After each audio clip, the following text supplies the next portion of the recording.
Well, D-Day, June 6, 1944, it marked the beginning of the end for Nazi oppression in France and the beginning of a mystery for a Southeast Kansas family, which Jeremiah got to learn more about. Yeah, absolutely. Now, it took decades to answer questions about this one particular hero who gave his life on the beaches of Normandy, France. The first time I remember having an awareness of Grandpa Jay was when I was 9 years old.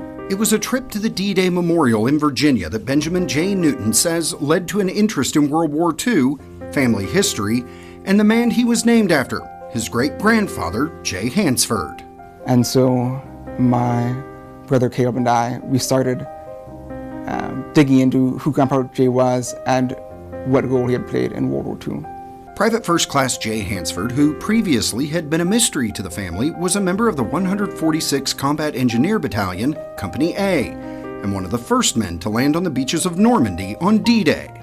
For their unit, which was in the first wave, they were there to clear the obstacles on the beach. Before leaving for France, Jay was a native of Hockerville, Oklahoma. The oldest of 8 children, Jay left school in his teens to take care of his family when his father died. He met his wife while working in the mines. His daughter Sandra says for Jay, it was love at first sight. My mother and grandmother took them in some homemade ice cream. And I guess it was said that when my dad saw my mother, he thought, I'm going to marry her someday. A promise he made good on. Sandra says it was only months later Jay learned he had been drafted to fight in World War II. His wife was able to stay with him while he was stationed in Texas, but soon he got his orders to ship out and learned she was pregnant. So it was decided Sandra would be born at home with family nearby. The trip to the bus station would be the last time his wife ever saw him. Mom said that that the soldiers had no problem at all getting rides. People always pick up soldiers. So he got in a car, and the last time she saw him, he was waving to her out the back window of that car. On D-Day, Jay's unit departed for Normandy and Omaha Beach. Sandra says that date will be one her family will never forget. I know it's the day that my father died. Jay's company was tasked with clearing obstacles the Germans had put in place to prevent the landings. He didn't make it very far onto the beach. He would have been one of the first men killed. Benjamin says Jay had finished clearing his assigned area and was going back to help others clear more when he died.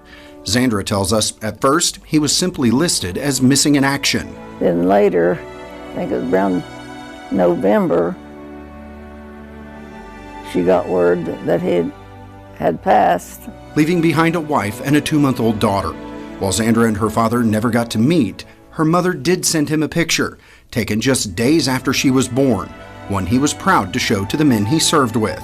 Sandra's daughter, Terry Jo Newton, says learning about the grandfather she never knew has, in a way, helped heal old wounds. I was fascinated because it always just been a hole. It's a very strange feeling for your grandpa to be a 21-year-old in the dresser drawer with just a few mementos. The family has traveled to France where Jay is buried and learned firsthand how grateful they are for the sacrifice made by Jay and so many others. They remember. And they care. I was just overwhelmed that they care, that my grandpa gave his life. I never met anyone that really did until I went over there, and then they care immensely. Terry Jo tells us Jay was just a man with a job to do, and that's what makes him a hero. He was just one boy with one baby girl, but he made a difference.